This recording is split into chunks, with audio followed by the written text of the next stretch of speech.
City Ravi ಬಿಡುಗಡೆ ವಿಚಾರವಾಗಿ DCM DK Shivakumar ಪ್ರತಿಕ್ರಿಯೆ ಕೊಟ್ಟಿದ್ದಾರೆ. ನಾನು ಕೋರ್ಟ್ ಅಲ್ಲ, ಸರ್ಕಾರ ಹಾಗೂ ಪೊಲೀಸರು ಏನು ಸೆಕ್ಷನ್ ಹಾಕಿದ್ದಾರೆ ಗೊತ್ತಿಲ್ಲ. ಪೊಲೀಸರು ಉಂಟು, ಕಾನೂನು ಉಂಟು ಅಂತ ಹೇಳಿದ್ದಾರೆ. ಬಿಜೆಪಿಗರು ಇದು ಸತ್ಯಕ್ಕೆ ಸಿಕ್ಕ ಜಯ ಎಂದಿದ್ದಾರೆ ಎಂಬ ವಿಚಾರಕ್ಕೆ ಪ್ರತಿಕ್ರಿಯೆ ಕೊಟ್ಟು, ಮೊದಲು ಈ ತಾಯಿಗೆ, ಹೆಣ್ಣಿಗೆ, ಮಕ್ಕಳಿಗೆ, ಸಂಸ್ಕೃತಿಗೆ ಆಗಿರುವಂತಹ ಅವಮಾನದ ಬಗ್ಗೆ ಮಾತನಾಡೋ ಕೇಳಿ ಅಂತ ಹೇಳಿದ್ದಾರೆ.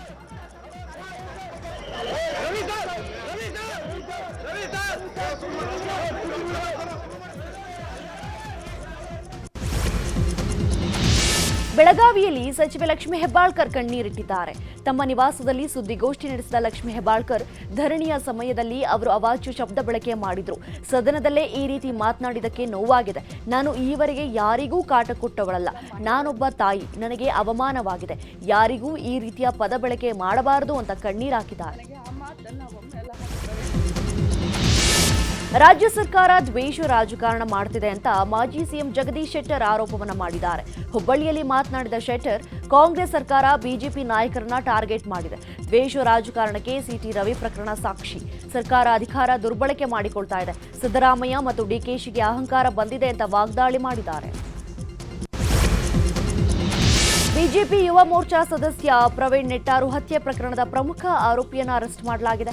ಕೊಡಾಜೆ ಮೊಹಮ್ಮದ್ ಶರೀಫ್ ಬಂಧಿತ ಆರೋಪಿಯಾಗಿದ್ದು, ಬಹ್ರೈನ್ನಿಂದ ದೆಹಲಿಗೆ ಬರ್ತಿದ್ದ ಹಾಗೆ ಅರೆಸ್ಟ್ ಮಾಡಲಾಗಿದೆ. ಪಿಎಫ್ಐನ ರಾಜ್ಯ ಕಾರ್ಯಕಾರಿ ಸಮಿತಿಯಲ್ಲಿ ಚರ್ಚಿಸಿದ ಬಳಿಕ ಪ್ರವೀಣ್ ನೆಟ್ಟಾರು ಹತ್ಯೆಯ ಆದೇಶವನ್ನು ಮೊಹಮ್ಮದ್ ಶರೀಫ್ ನೀಡಿದ್ದ.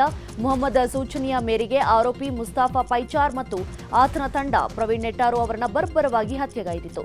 2022ರ ಜುಲೈ 26ರಂದು ದಕ್ಷಿಣ ಕನ್ನಡ ಜಿಲ್ಲೆಯ ಸುಳ್ಯ ತಾಲೂಕಿನ ಬೆಳ್ಳಾರೆ ಗ್ರಾಮದಲ್ಲಿ ಹತ್ಯೆಯಾಗಿತ್ತು.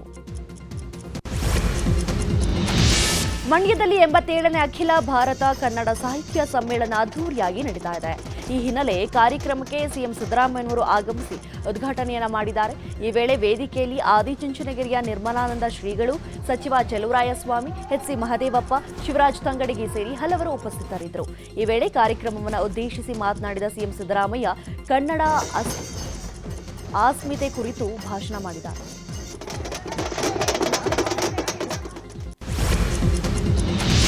ಮಂಡ್ಯದಲ್ಲಿ ನಡೆಯುತ್ತಿರುವ ಸಾಹಿತ್ಯ ಸಮ್ಮೇಳನ ಇವತ್ತು 2ನೇ ದಿನಕ್ಕೆ ಕಾಲಿಟ್ಟಿದೆ. ಬೆಳಗ್ಗೆ 9ಕ್ಕೆ ನೆಲ, ಜಲ ಹಾಗೂ ಸಾಕ್ಷರತೆ ಕುರಿತು ಗೋಷ್ಠಿ ಆರಂಭವಾಗಲಿದೆ.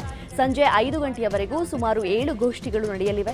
ಸಂಜೆ 6 ಗಂಟೆಯಿಂದ ಸಮ್ಮೇಳನಾಧ್ಯಕ್ಷ ಗೋರು ಚನ್ನಬಸಪ್ಪ ಅವರ ಜೊತೆ ಸಂವಾದ ಕಾರ್ಯಕ್ರಮ ಜರುಗಲಿದೆ. ನಂತರ ಸುವರ್ಣ ಮಹೋತ್ಸವದ ಅಂಗವಾಗಿ ಹಲವು ಸಾಧಕರಿಗೆ ಸನ್ಮಾನ ಮಾಡಲಾಗುತ್ತೆ. ರಾತ್ರಿ 7:30ರ ಸುಮಾರಿಗೆ ನಂತರ ಖ್ಯಾತ ಗಾಯಕ ಅರ್ಜುನ್ ಜನ್ಯ ನೇತೃತ್ವದಲ್ಲಿ ಸ್ವರಯಾತ್ರೆಯ ಸಾಂಸ್ಕೃತಿಕ ಕಾರ್ಯಕ್ರಮಗಳು ನಡೆಯಲಿವೆ. ಮಾಜಿ ಸಿಎಂ ಎಸ್ಎಂ ಕೃಷ್ಣ ಅವರ 11ನೇ ದಿನದ ಹಾಲು ತುಪ್ಪ ಕಾರ್ಯ ಇವತ್ತು ನಡೆಯಲಿದೆ. ಮಂಡ್ಯ ಜಿಲ್ಲೆಯ ಮದ್ದೂರು ತಾಲೂಕಿನ ಸೋಮನಹಳ್ಳಿ ಗ್ರಾಮದಲ್ಲಿ ನಡೆಯಲಿದೆ. ಇವತ್ತು ಬೆಳಗ್ಗೆ 11ಕ್ಕೆ ಎಸ್ಎಂಕೆ ಕುಟುಂಬಸ್ಥರು ಹಾಗೂ ಗ್ರಾಮಸ್ಥರು ಒಕ್ಕಲಿಗ ಪದ್ಧತಿಯಂತೆ ಚಿತೆ ಬಳಿ ಹಾಲು ತುಪ್ಪ ಕಾರ್ಯವನ್ನು ನೆರವೇರಿಸಲಿದ್ದಾರೆ. ಈಗಾಗಲೇ ಅಂತ್ಯಕ್ರಿಯೆ ನಡೆದ ಸ್ಥಳಕ್ಕೆ ಡಿಸಿಎಂ ಡಿಕೆ ಶಿವಕುಮಾರ್ ಭೇಟಿ ಕೊಟ್ಟಿದ್ದು, ನಾಳಿನ ಕಾರ್ಯಕ್ಕೆ ಬೇಕಾದ ತಯಾರಿಯನ್ನು ಮಾಡಿಕೊಳ್ಳುವಂತೆ ತಿಳಿಸಿದ್ದಾರೆ.